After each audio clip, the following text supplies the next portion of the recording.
کو اختیار کرنے میں کہ رب تعالیٰ نے اس صیغے کو استعمال کیا، یہ لفظ رکھ دیا کہ ایاک نعبد،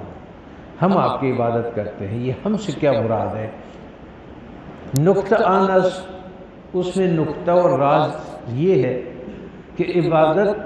کہ بندہ عبادت ناقصہ خدرہ در عبادات کامل جمی عابدان مخلوط کردہ بحضور اقدس عرض میں نمایا۔ ان کا مطلب یہ ہے کہ انسان اپنے تھوڑی سی عبادت کو یہ تصور کرتا ہے کہ جتنے لوگ عبادت کرتے ہیں اس میں نیک تمام لوگ جو شامل ہے بما فرشتوں کے، تو وہ یہ کہ ان کے ساتھ میں اپنے عبادت آپ کے دربار میں پیش کرتا ہوں۔ بحضور اقدس عرض میں نمایا تاب موجب کرم تمیز در عبادات نہ کند، تاکہ آپ کے اس میں یہ فرق نہ ہو کہ صرف میری عبادت ہے وہ کسی قابل نہیں ہے، لیکن میرے عبادت جب خاصان حق اور مقربین اور صالحین اور پرہیزگاروں کے ساتھ اسی طرح میں نے عبادت کی، تو آپ جو ان کی عبادت کو قبول فرما رہے ہیں تو اس میں سے اس کے اندر میرے اس تھوڑی سی چیز کو بھی قبول فرما لیں اور مقام قبولیت عطا کریں۔ دوسرے لفظوں وہ ہمراہ عبادت انبیاء و اولیاء، ہماری عبادت انبیاء اور اولیاء بلکہ ملائکہ مقربین نیز ان عبادت ناقصہ مقبول میں افتا۔ ہمارا یہ تھوڑی سی عبادت جو ہم ان کے طریقے پہ کر رہے ہیں تو امید ہمارا یہ نہیں کہ میرا عبادت اس قابل ہے کہ وہ قبول کرے، لیکن چونکہ میں نے انبیاء اور اولیاء اور صالحین و متقین اور پرہیزگاروں کے طریقے پہ اس کو میں نے کیا ہے، تو جیسے ان کی عبادات قبول کے مقام تک پہنچتا ہے تو میرا بھی یہ پہنچ جائے۔ چنانچہ در فقہ میں نویسان، جیسا کہ فقہ میں یہ لکھتے ہیں خرید و فروخت کے قانون میں کہ اگر شخص سے 10 چیز بیک قیمت بفروشد، اگر کسی نے کوئی چیز بیک وقت سارا مال انہوں نے لے لیا، وبعض آن چیزها ناقص وبعض جید باشد، کچھ ایسے ہیں کہ جس میں نقص ہے اور کچھ ایسے بہت اسپیشل ہے، خاص ہے، خریدار را نمی رسد کہ جید را بگیرد و ناقص را واپس دہد، تو یہ خریدار کو پابند کر دیا گیا ہے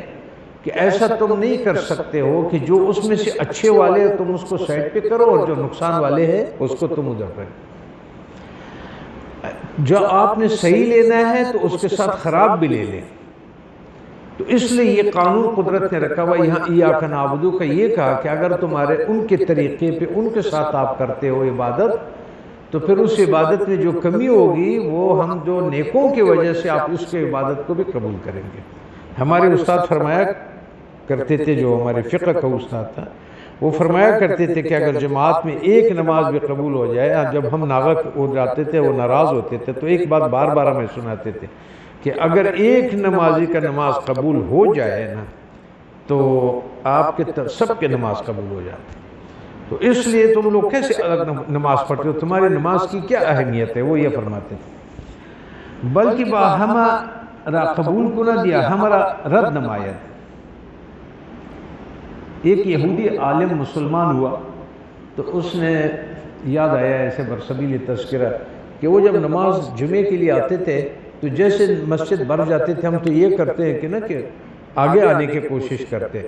تو وہ یہودی عالم جو تھا جب مسلمان ہوا تو وہ ایسے کرتا تھا، جب مسجد بھر جاتی ہے سب پورا ہو جاتا تھا تو وہ پیچھے چلا جاتا تھا، پھر آخر میں جا کے نماز پڑھتا تھا۔ تو لوگوں نے اس سے سوال کیا، بولا ہمارے کتابوں میں لکھا ہوا تھا کہ آخر زمانے کا جو احمد صلی اللہ علیہ وسلم آئے گا اس کی امت میں ایسے لوگ ہوں گے کہ اگر آپ نے اس کے پیچھے نماز پڑھ لیا نا تو اس کے بعد آپ کو اللہ تعالیٰ آپ کی مغفرت کر دے گا۔ تو میں اس لیے آخر میں جا کے بیٹھتا ہوں کہ سارے لوگ مجھ سے آگے ہو جائے، پتہ نہیں کون ہوگا جو مجھ سے آگے نماز پڑھے گا، میں اس کے پیچھے نماز پڑھ لوں کہ میرے مغفرت ہو جائے۔ مطلب معاملہ اتنا جب وہ قبول ہو جاتا ہے تو پھر اس میں یہ نہیں ہے۔ مولانا نے پھر اس کا نیکوں اولیاء کے بارے میں جو فرمایا ہے نا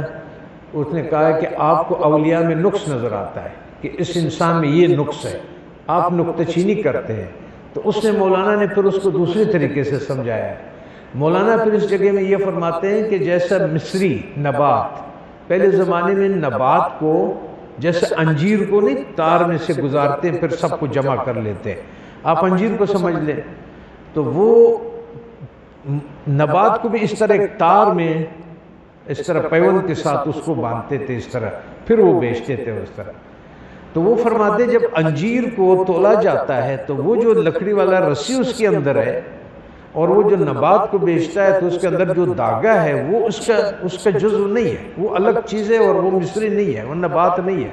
لیکن تول میں اس کے ساتھ آ جاتا ہے، اس کی قیمت ہو جاتی ہے۔ مقصد کہنے کا یہ ہے کہ جب آپ ان کے ساتھ منسلک ہو جاتے ہیں جو عبادات ان کے قبول ہے تو اللہ تبارک و تعالیٰ نے اس جگہ پر ایاک نعبد کہ ہم آپ کی عبادت کرتے ہیں، ہم، تاکہ انہوں نے اپنے ساتھ اپنی عاجزی کو بھی اختیار رکھا اور دوسروں کو آگے کر دیا۔